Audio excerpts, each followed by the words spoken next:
This episode of Budget MTG Decks is sponsored by TCG Player, the best place to buy your cards in the US. Welcome to Budget MTG Decks. All the cards you see in our videos are $1 or less, with exception of the Commander cards. Also, don't forget to hit the subscribe button and click the bell icon to be notified when a new video comes out. Hi and welcome to another episode of Budget MTG Decks. I'm David and today we're going to be looking at another fun and effective commander you can build without breaking the bank. Today we have a sweet Voltron commander in the form of Uril the Miststalker. For 2, a red, a green, and a white, so for 5 mana, we get a 5/5 legendary beast. This thing's got hexproof and is also going to get +2/+2 for each aura attached to it.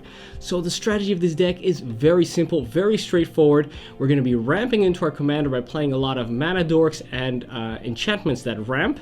Then we're going to be playing cards that synergize with enchantments to make sure we get extra value from that. And then we're going to give our commander evasion and pump it up to be able to win through the 21 points of commander damage.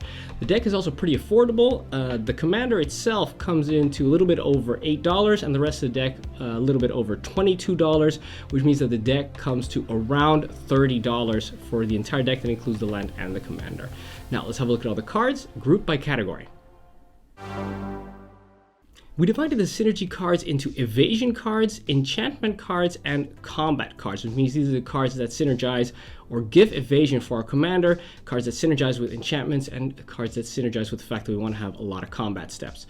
So first, the evasion cards, we've got Rancor, Armadillo Cloak, Unflinching Courage, and Runes of the Deuce. So what's great about these cards all are going to be giving our commander trample, which is very nice because our commander is going to be really big and we want to make sure it doesn't get chump blocked. Armadillo Cloak and Unflinching Courage, very nice, also gives us the lifelink. And Runes of the Deuce is really nice because it also gives our commander double strike. Notable as well, Rancor is very sweet because if it should go into our graveyard, it's going to be returned to our hand so we can play it repeatedly. Then we have Unquestioned Authority and Holy Mantle. These cards give our commander protection from creatures to be specific, which means that they won't be able to be blocked by creatures or be dealt damage by creatures in some other way. So that's very, very nice. And what's really cool, of course, about Unquestioned Authority is that it also replaces itself. Then we have the enchantment synergy cards. We start out with Danitha Capashen Paragon, Valaduc Keeper of the Flame, Ayani's Chosen, and Sigil of the Empty Throne. What all these cards like is that we're going to be playing enchantments, and for every time we play an enchantment, we're going to be getting something good. Danitha and Valaduc, very good targets, alternative targets for our auras. So if we don't have our commander, or if we want to play these ones early, we want to kind of diversify our portfolio, let's say, of attacking creatures. We can pop those two down, and then we can put auras on top of them instead of our commander. Ayani's Chosen can just sit there and it's going to be making tokens together with Sigil of the Empty Throne. It's also going to be making tokens as we're playing enchantments. 2/2 cats and 4/4 white angels respectively. Then we move to the cards that synergize with the combat. We got Seize the Day, Relentless Assault, and Hellkite Charger. Seize the Day, Relentless Assault gives us an extra combat step. The great thing about Seize the Day is that it also has flashback, which means we can actually do it 2 times, which is very nice. Unfortunately, Seize the Day only untaps 1 creature, whereas Relentless Assault untaps our entire team, but I think you'll find that with the Voltron strategy, Seize the Day is the superior card. And finally, Hellkite Charger doesn't do anything when it comes in, but when it attacks, we can pay 7 mana, and then we're going to get an extra combat step. And of course, having this together with our commander is going to be ending up games really, really fast. Those are the synergy cards. Let's have a look at the cards we need to protect our commander. We divided the protection cards into those that protect us from board wipes, because after all, our commander has hexproof, so it's pretty much only going to die to board wipes, and those that protect us against counterspells, because after all, our commander can still be countered, which couldn't be a problem. So we start with the board wipe cards. We've got Spider Umbra, Felidar Umbra, Boar Umbra, and Snake Umbra. As the name suggests, these are all Umbras, which means they have totem armor, so we're going to pop this onto our commander. It's going to pump its power and toughness. It's going to give us some other extra ability, and more importantly, it's going to give us totem armor, which means that should our commander get destroyed through a board wipe, for example, instead we're going to be destroying our aura instead, and our commander is still going to survive. What's really nice as well is remember that Felidar Umbra gives lifelink, which is very valuable, and Snake Umbra is going to be drawing us cards whenever it's dealing damage. Very nice little card advantage there too. Then we have Flicker Form and Indestructibility. These cards also protect our commander against board wipes. Flicker Form being able to bounce our creature or flicker our creature, popping it back on the table after the board wipe has passed, and it's also going to be reattaching all the auras onto it. Very, very nice. Basically, we're always going to want to keep 4 mana open to have that little insurance right there. And indestructibility, everything except for exile or bounce is going to, our commander is going to survive any kind of damage or destroy all creature effects. Then we move on to the cards that protect us against counter spells. We've got Insist, Autumn's Veil, and Savage Summoning. All of these cards are instant, and basically what they say is we're going to be able to play this first, and then when we play our commander, it won't be able to be countered. Insist, very nice, also replaces itself. Autumn's Veil, it also kind of make sure that it doesn't get hit by the black spells, but that's not going to be very relevant because we're usually going to be countered by just blue spells. And Savage Summoning also gives the nice little added bonus that you can use it, cast your creature with Flash, and it's going to get an extra +1/+1 counter. Definitely not to be underestimated as a nice surprise. Those are the protection cards. Let's have a look at the control cards. Now, even though this deck is very straightforward strategy, we just want to be pounding our opponent into submission, it's still nice to have some control cards in there to make sure that we can kind of slow down our opponent's strategy should we need to, or if they've got anything in the way which might make our Voltron strategy less effective. We're going to start with the creature, non-creature, and board wipe control cards. Beginning with Naya Charm, Cartouche of Strength, and Faith Unbroken. Naya Charm, very flexible. Yes, you can do 3 damage to target creature. Solid removal. Return target card from a graveyard to its owner's hand. So we're going to be able to get a nice card that we lost previously. Or, and this is a card that I like to use very often, is to tap all creatures target players control. So if we do not have evasion on it, however unlikely it might be, it's nice to be able to swing in and tap all their creatures so they can't block. Cartouche of Strength. Not only is an aura, which means it's going to pump our commander, but also is going to be allow us to fight something. So Uril is always going to be bigger than anything else, so we're going to be able to kill pretty much anything else. And Faith Unbroken kind of works as an Oblivion Ring, and is also going to go onto our commander, which is nice because it's going to pump its power and toughness by 4 if this is on there, which is nice. Then we have non-creature removal, so we get rid of artifacts or enchantments. This is very nice. Meblvion Ring, Banishing Light, and Shatterstorm.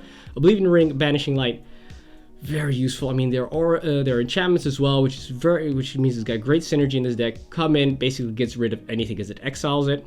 Sure, should they remove it, they get it back, but that's highly unlikely. And then Shatterstorm is an absolute blast in this deck because we don't really play artifacts. We're all doing everything just with enchantments and creatures, which means that this is just going to destroy all artifacts, which is going to be really nasty against those people who are really relying on their mana rocks to get their mana. Then we have the board wipes. Shatterstorm, Divine Reckoning, and Winds of Wrath. Shatterstorm is nice because we can dictate exactly how much damage we're going to be doing to all creatures, and it's instant speed as well. Usually Uril is going to be a 12/12 or something, so you can anything below that will be able to kill anything else, everything else except for our commander. Divine Reckoning, everybody chooses 1 creature. Of course, we're going to choose our commander, and then the rest is going to get destroyed, and everybody else is only going to be left with 1 creature. And our creature is always going to be better. Winds of Wrath, destroy all creatures that aren't enchanted, and they can't be regenerated, but good chance that our commander will be enchanted.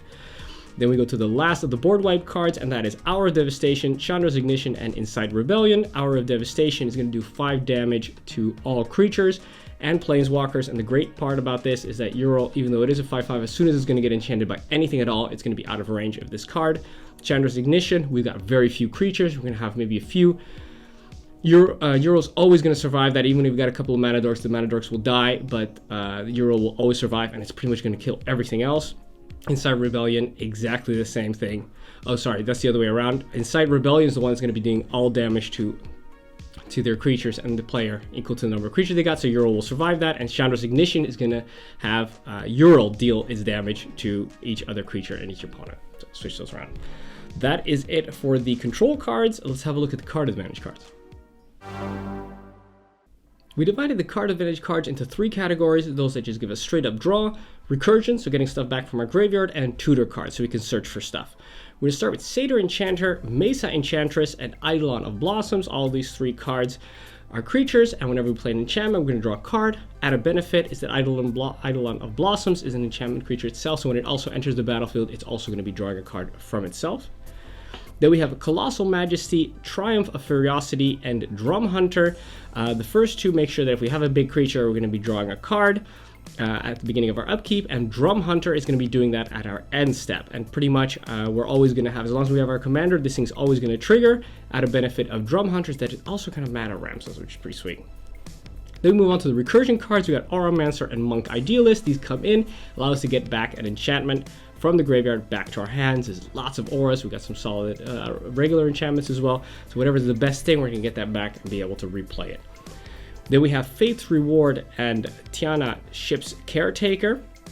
Faith's Reward is going to return to the battlefield all permanent cards in the graveyard that were put there from the battlefield this turn. So it's nice to keep this open. Should our commander die, which is enchanted with all these auras, and we play this, we're going to get all back. We can put all the auras back on top as long as they all removed that turn. And Tiana Ship's Caretaker, solid 3/3 flyer with first strike, but more importantly, whenever an aura or equipment we control is going to be put into the graveyard, so pretty much going to be whenever our auras get removed, we're going to be able to return those back to our hand at the beginning of the next end step to be able to use once again.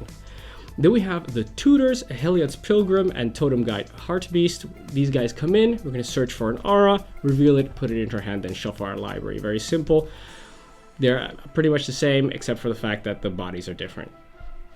And then we have Lost Auramancers and Plea for Guidance.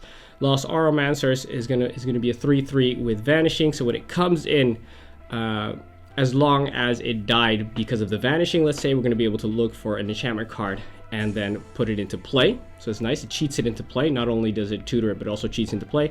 And Plea for Guidance tutors, but not for one card, but for 2 enchantment cards. So that is also very, very nice. You're going to be looking for protection cards mostly if you don't have that yet on Uril. That is it for the card advantage cards. Let's have a look at the ramp spells. In order to make sure we get Uril out as fast as possible, we got plenty of ramp spells, and we divided those into the mana dorks and those that are based on enchantments. To start out with the dorks, we got Avacyn's Pilgrim, Elvish Mystic, and Llanowar Elves. Very simple, all come in for 1 green and tap for a mana. And then we have Orcish Lumberjack and Voyaging Satyr. Orcish Lumberjack, really cool, comes in very early, and we can sacrifice a forest to add 3 mana of any combination of red or green, which, yes, sure, it knocks us back in the long term because we lose 1 land, but if we're able to do this early game, it gives us access to Uril so incredibly fast, it'll make your head spin. And Voyaging Satyr is very solid because we get so many auras that we put onto lands to make them produce more mana, that if we untap target land, we can get so much more value than just a simple mana dork with the Voyaging Satyr. Now let's have a look at the enchantments. We've got Colony Heart Expedition, Wild Growth, Fertile Ground, and Trace of Abundance.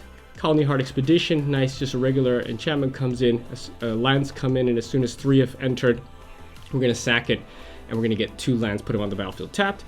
And the other 3 cards, we just pop them on top of, they're just auras, we pop on top of a land and produces extra mana because of it. Then we have Overgrowth, Gift of Paradise, Weirding Wood, and Verdant Haven. Now these ones also are going to be giving us extra mana, more than what the regular land would do, but they also do something a little bit extra. So either giving us an Investigate or giving us some extra life on top of that. That is it for the ramp cards. Let's have a look at the lands. We divided the lands into 7 plains, 7 mountains, 9 forests, and 50 non-basic lands. For the non-basic, we're going to start with Blossoming Sands, Kazandu Refuge, Rugged Highlands, and Battlefield Forge.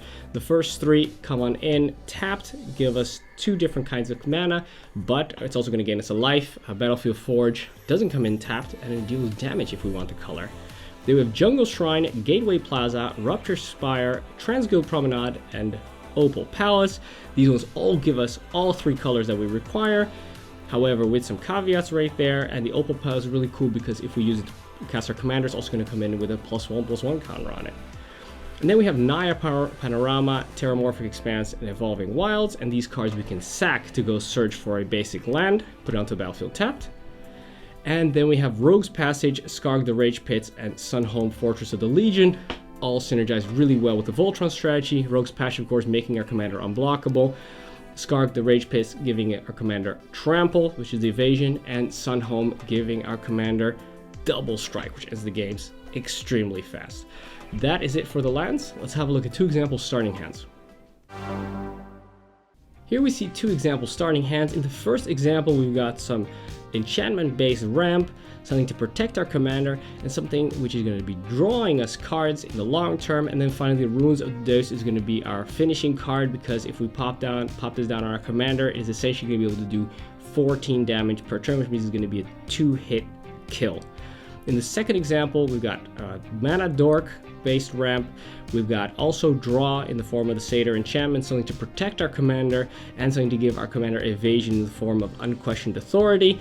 And of course, let's not forget that Sunhelm Fortress is going to be giving our commander double strike as well, which means that it is also going to be able to make our commander a 2-turn clock. That is it. Let's have a look at some non-budget upgrades. So you've played with the deck a couple of times and you've got some extra cash to burn, and you've decided, let me upgrade this deck. As you can see in front of you right now, we've got some really sweet non-budget upgrades that you can use, and we've also put in above the cards that are in the deck that you can replace to make room for these upgrades, or strict upgrades in some cases. Thank you very much for watching. I'm David, and this was Budget MTG Decks. Find all the cards discussed in this video in the description below. Also, show you're a fan of the channel by rocking this awesome Budget MTG Decks merchandise. This show was made possible by the support of our loyal patrons. Head on over to patreon.com/budgetmtgdecks and donate as little as $1 per month.